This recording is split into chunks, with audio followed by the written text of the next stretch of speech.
Yo digo que jugamos porque el que gana ahora se lo lleva todo. ¿Qué dices? Rollins contra Rhodes por tercera vez, pero esta vez dentro de la celda infernal. ¡Dios mío! Oye, tú debes ser más estúpido de lo que luces, Cody. Es el error más grande que jamás hayas hecho en toda tu vida. Todo el que ha entrado dentro de esa celda conmigo ha cambiado para siempre. Y este domingo WWE liberará al infierno en la tierra cuando la estructura más temida descienda desde lo más alto para dar comienzo a Hell in a Cell 2022. Mientras tanto, yo les traigo las 3 cosas que son tendencia ahora en WWE.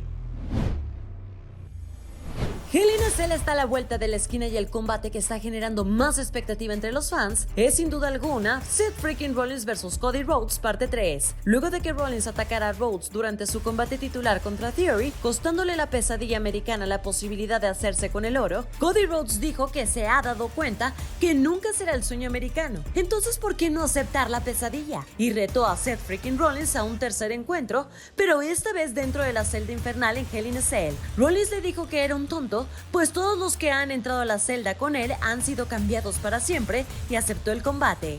A la semana siguiente, Seth freaking Rollins le dio una muestra de lo que le espera a Cody Rhodes dentro de la celda, golpeándolo con su mismo cinturón de pesas. El lunes pasado en Raw, nos dieron una probadita del odio que se tienen, luego de que Rollins le dijera a Rhodes que en Hell in a Cell acabará con él porque no le agrada, no lo quiere en WWE y destruyéndolo, despertará a todos de la horrible pesadilla que es él. Y la pregunta del millón es, ¿logrará la pesadilla americana salir victorioso por tercera vez cuando entre a la celda infernal con el visionario?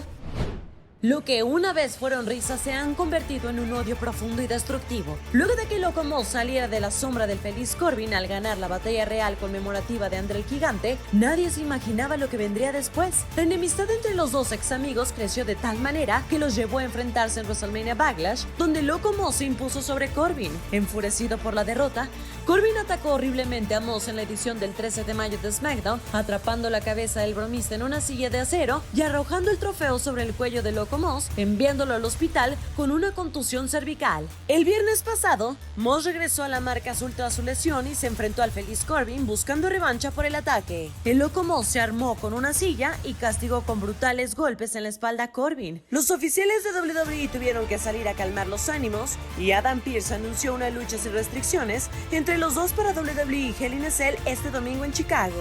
Y lo que yo me pregunto es, ¿podrá Moss hacer justicia contra su ex amigo o el infame Corbin finalmente logrará una victoria contra su ex compañero? Desde que Edge reclutó a Damian Priest y Rhea Ripley para su oscuro proyecto, la superestrella de clasificación R se ha parado sobre su montaña de la omnipotencia y ha dictado una ola de destrucción total sobre cualquiera lo suficientemente valiente como para interponerse en su camino. Su primera víctima fue AJ Styles, quien tuvo que hacerles frente él solo durante un tiempo. Luego Finn Balor se le unió para equilibrar la balanza, pero Rhea seguía siendo un factor diferenciador para The Judgment Day. Por eso, luego de que Ripley atacara a Liv Morgan, Styles y Balor la rescataron y le invitaron a unirse a ellos. Tras un momento de indecisión, Liv aceptó y desde entonces los tres han estado manteniendo a raya a The Judgment Day. Mañana en WWE Hell in a Cell, las fuerzas combinadas de Finn Balor, AJ Styles y Liv Morgan se enfrentarán a la amenaza que representa Edge, Damian Priest y Rhea Ripley en una lucha de relevos australianos mixtos. Y lo que todos se preguntan es, ¿podrán Balor, Styles y Liv sobrevivir al día del juicio final cuando se enfrenten a Edge, Priest y Rhea? Y estas fueron las 3 cosas de las que se está hablando ahora en WWE. Y recuerden que para estar al día con toda la información de WWE, manténganse atentos a todos los canales de social media de WWE Español.